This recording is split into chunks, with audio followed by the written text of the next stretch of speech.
A presidential pardon is supposed to be an act of mercy. But in Donald Trump's second term, more than 1,600 people received clemency. And when you look at who got pardoned, a very different picture emerges. The Wall Street Journal reported that lobbyist fees of $1 million are now standard for securing a federal pardon. Some recipients offered up to $6 million to well-connected fixers.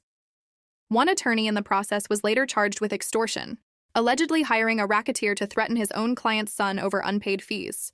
NBC News analyzed the pardons. More than half went to wealthy criminals. Over 20 went to politicians convicted of bribery and fraud. $1.3 billion in restitution, money owed to actual victims, was waived along with the convictions. Changpeng Zhao, CEO of Binance, pleaded guilty to money laundering. He was pardoned. Binance then entered a business deal with the Trump family's crypto startup. When asked about it, Trump said, quote, "I don't know who he is." The inner circle did well. Giuliani, Meadows, Blagojevich, Santos, Bannon. And the people who didn't get pardons? The ones who did long terms, rebuilt their lives, and followed the rules. The former Justice Department pardon attorney told the Senate those people are being ignored. Pardons aren't mercy, they're currency, and someone is always getting paid. Just wondering,